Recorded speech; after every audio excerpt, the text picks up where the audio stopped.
যেতিয়া বিষ্ণুপ্ৰসাদ ৰাভাদেৱে কৰ্কট ৰোগৰ সৈতে যুঁজি পেলাই চিকিৎসাধীন অৱস্থাত আছিল, সেই সময়ত কমিউনিষ্ট পাৰ্টি অসম প্ৰদেশৰ ৰূপালী জয়ন্তী অনুষ্ঠিত হৈছিল আৰু সেই ৰূপালী জয়ন্তীৰ অনুষ্ঠানত বিষ্ণুপ্ৰসাদ ৰাভাদেৱে উপস্থিত থাকিব পৰা নাছিল। তেখেতে এখন চিঠিৰ জৰিয়তে তেখেতৰ নিজৰ যি মনৰ অনুভৱ, সেই মনৰ অনুভৱ প্ৰকাশ কৰিছিল।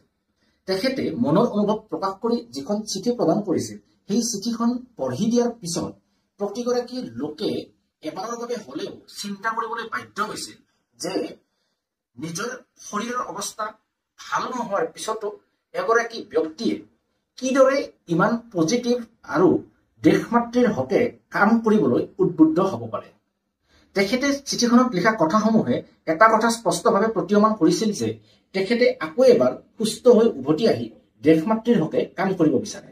বিষ্ণুপ্ৰসাদ ৰাভাদেৱে অসমীয়া জাতিটোৰ লগতে সমগ্ৰ দেশৰ বাবে যি অৱদান আগবঢ়ালে, তেওঁৰ সেই অৱদানৰ স্বীকৃতি স্বৰূপে ভাৰত চৰকাৰে তেখেতৰ জন্ম শতবাৰ্ষিকীত এটা ডাক টিকট উন্মোচন কৰিছিল। বিষ্ণুপ্ৰসাদ ৰাভাদেৱৰ মৃত্যু হোৱা 20 জুন তাৰিখটো সমগ্ৰ অসমতে ৰাভা দিৱস হিচাপে পালন কৰা হয়।